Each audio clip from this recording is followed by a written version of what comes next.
Selamat berjumpa kembali saudara pada video yang ketiga pembahasan mengenai Efesus. Kita sudah membahas dari dua video yang lalu. Pertama adalah latar belakang daripada kitab Efesus.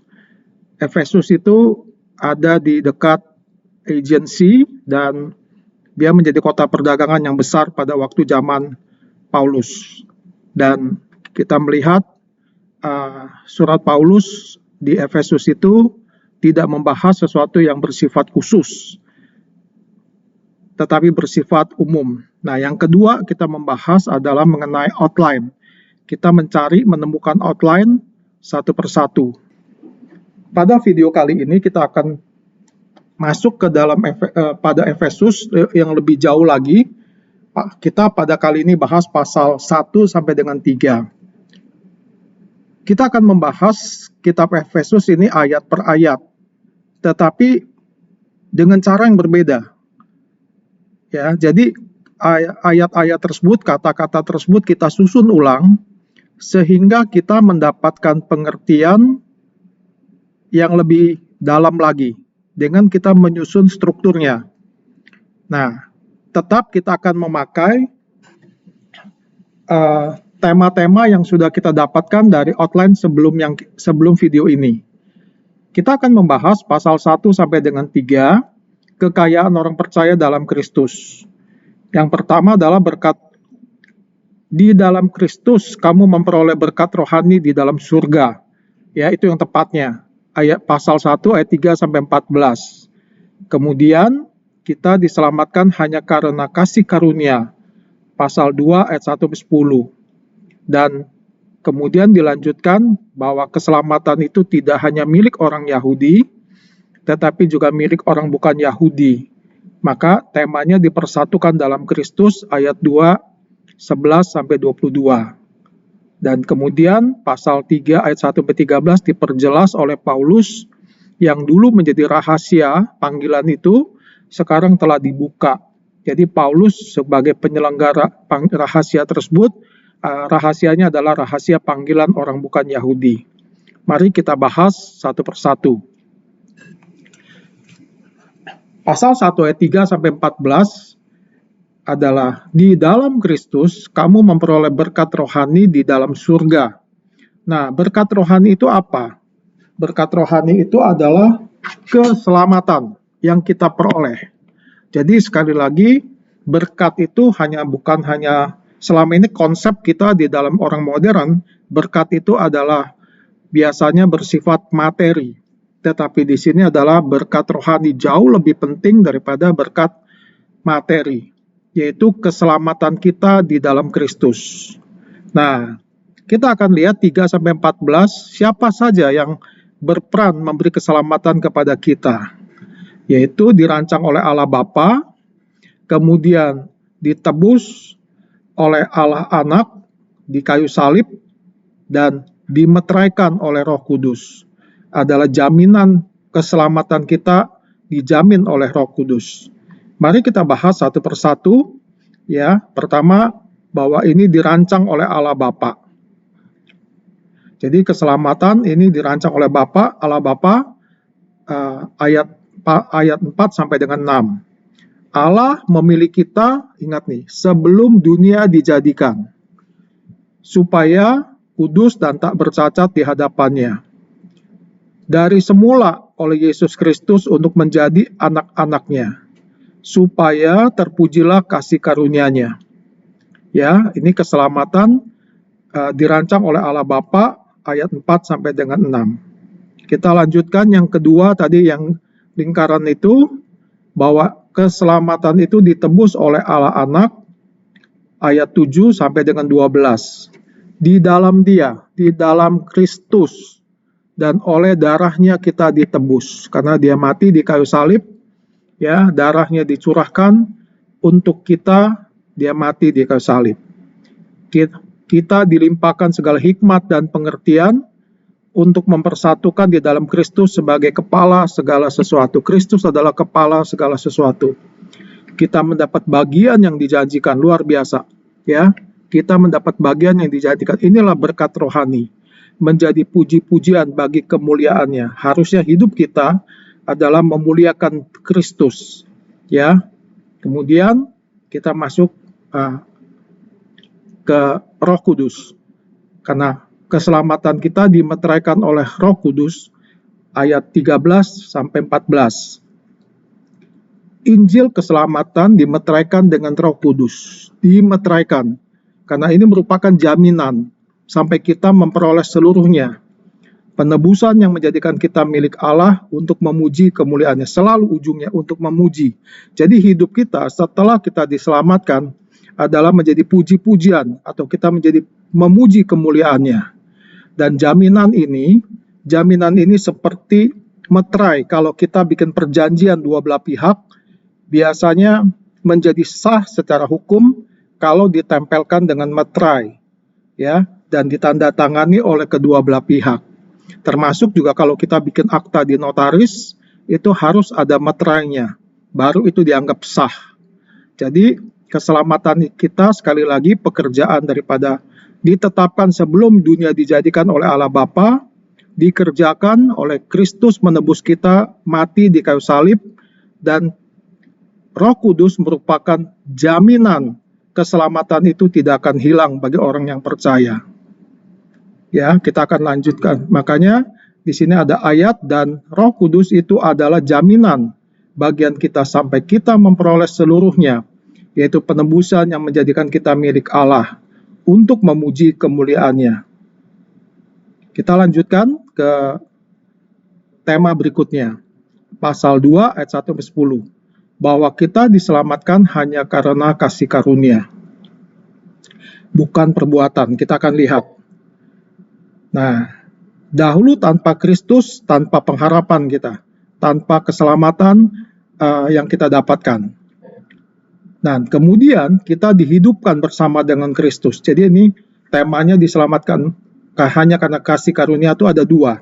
Pertama, kita lihat dulu keadaan kita dahulu tanpa Kristus, bagaimana keadaan kita. Kemudian waktu kita dihidupkan bersama dengan Kristus, bagaimana kita hidup. Nah, dahulu kamu tanpa Kristus, pas ayat 1-3, kita sudah mati. Kita sudah mati karena kita pelanggaran dan dosa, mengikuti jalan ini.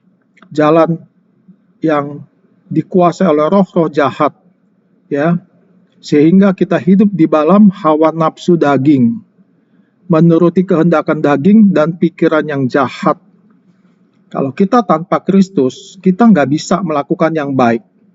Hidup kita adalah seperti ini. Kita adalah orang yang selalu melanggar dan berbuat dosa, penuh dengan hawa nafsu dan menuruti kehendak daging. Ini dahulu tanpa Kristus, ya. Nah, pas ayat 4-10, dihidupkan bersama dengan Kristus hanya karena rahmat, ingat ya, bukan karena perbuatan baik kita. Allah kaya dengan rahmat, karena kasih-Nya yang besar dilimpahkannya kepada kita, sesuai dengan kebaikannya, ayat 7, menghidupkan kita bersama-sama dengan Kristus. Jadi kita bersama-sama dengan Kristus, luar biasa. Membangkitkan dan memberikan tempat dengan Dia di surga. Jadi kita pasti akan masuk ke dalam surga dan bersama-sama dengan Dia. Ini jaminan yang luar biasa, ya.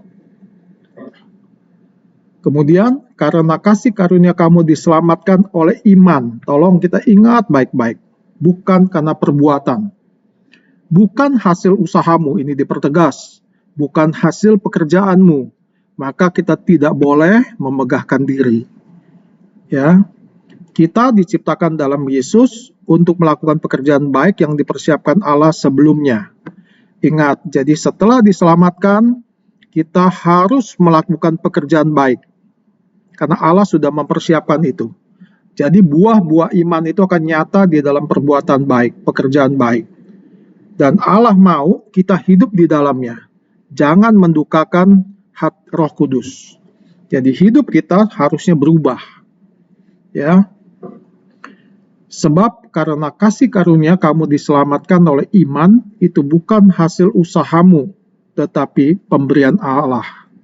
Mari kita lanjutkan ke tema berikutnya, dipersatukan dalam Kristus. Ayat pasal 2 ayat 11 sampai dengan 22. Nah, ini bicara mengenai apa? Dahulu tanpa Kristus, sekarang melalui Kristus. Hebat ya, dahulu tanpa Kristus, sekarang melalui Kristus, kita hidup di dalam Kristus. Ini tema yang luar biasa. Saudara bisa dengan poin-poin seperti ini, mudah-mudahan saudara lebih cepat mengingat isi daripada kitab Efesus. Itu harapan kami. Ini kami tujukan kepada orang-orang awam yang sulit membaca Alkitab. Ini kerinduan kami membuat video ini. Nah, pertama dahulu tanpa Kristus. Kita lihat ya, dahulu tanpa Kristus kita bukan orang Yahudi menurut daging. Orang tak bersunat, tidak termasuk keluarga Israel, tidak mendapat bagian dalam ketentuan yang dijanjikan, sehingga tanpa pengharapan, tanpa Allah di dalam dunia. Dahulu tanpa Kristus, inilah kita, tanpa pengharapan, tanpa Allah di dalam dunia. Sekarang melalui Kristus, tadi kan, kedua nih, ayat 13-18, tetapi sekarang yang dahulu jauh menjadi dekat oleh darah Kristus. Karena dia mempersatukan kedua belah pihak, dengan merubuhkan tembok pemisah, membatalkan hukum Taurat, dan menciptakan satu manusia baru dalam dirinya. Jadi kita menjadi manusia baru, kita harus menanggalkan yang lama. Ya, menanggalkan yang lama dan menjadi manusia baru di dalam diri Kristus. Dan melalui Kristus memperdamaikan di dalam satu tubuh oleh salib, dalam satu roh beroleh jalan masuk kepada Bapa. Kita akan sampai ke Bapa hanya dalam satu roh. Ya, ini melalui Kristus. Dahulu tanpa Kristus, sekarang melalui Kristus. Kemudian di dalam Kristus, ayat 19 dan 22, bukan lagi orang asing dan pendatang. Nah, bukan tamu, tetapi kita kawan sewarga, keluarga nih, kawan sewarga dari orang-orang kudus. Tidak peduli Anda dari latar belakang apapun, kita adalah anggota keluarga Allah. Tidak ada orang yang merasa lebih terhormat, tidak ada orang yang merasa paling rendah sekali di dalam dunia ini. Karena kita adalah kawan sewarga dari orang-orang kudus. Karena tidak ada jasa kita bahwa kita bisa hidup di dalam Kristus. Ya, jadi ini dipersatukan di dalam Kristus ayat 2, pasal 2 ayat 11 dan 22. Karena oleh Dia kita kedua belah pihak dalam satu roh beroleh jalan masuk kepada Bapa. Luar biasa sekali. Kita lanjutkan yang terakhir di pasal 3 ayat 1 sampai 13. Rahasia panggilan orang bukan Yahudi.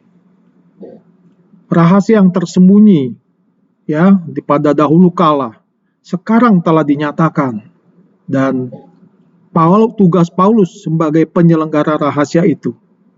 Nah, ini 2 poin besar di pasal 3 ayat 1 sampai 13. Ini rahasia panggilan orang bukan Yahudi. Rahasia yang tersembunyi sekarang telah dinyatakan. Ayat 1 sampai 7. Dinyatakan dengan wahyu. Nah, apabila membacanya dapat mengetahui pengertian akan rahasia Kristus, maka kita harus betul-betul membaca firman Tuhan. Dinyatakan di dalam roh. Karena berita Injil turut kita menjadi ahli waris, anggota tubuh. Seorang anak diangkat, seorang anak orang lain diangkat secara sah, yang tadinya bukan apa-apa, dia akan mendapat ahli waris dari orang tua yang mengangkat dia. Ya, ada film mengenai Blind Side, kalau nggak salah ya, pemain sepak bola Amerika. Dia diangkat secara sah oleh orang tua yang kaya di Amerika, dan dengan demikian statusnya betul-betul berubah karena dia menjadi ahli waris dari orang yang mengangkatnya. Ini harus saudara ingat. Maka kita otomatis menjadi peserta dalam janji. Nih, ya, janji di dalam Kristus Yesus. Pelayanannya menurut pemberian kasih karunia, dan ingat, semua itu hanya kasih karunia, selalu ditekankan, bukan karena perbuatan kita. Nah, kemudian tugas Paulus sebagai penyelenggara rahasia itu. Jadi Paulus tugasnya adalah penyelenggara rahasia tersebut. Kepada Paulus yang paling hina di antara segala orang kudus, telah dianugerahkan kasih karunia untuk menyatakan apa isi tugas penyelenggaraan rahasia. Di dalam Dia beroleh keberanian dan jalan masuk kepada Allah dengan penuh kepercayaan oleh iman kita kepadanya. In Him, di dalam en Kristo, ya, kita beroleh keberanian dan punya jalan masuk kepada Allah. Oleh karena penuh kepercayaan oleh iman kita kepada Kristus. Maka jangan tawar hati melihat kesesakanku, karena kamu itu adalah kemuliaanmu. Yaitu bahwa orang-orang bukan Yahudi karena berita Injil turut menjadi ahli-ahli waris dan anggota-anggota tubuh dan peserta dalam janji yang diberikan dalam Kristus Yesus. Efesus 3 ayat 6. Ya, kita sudah membahas Efesus pasal 1 sampai dengan 3.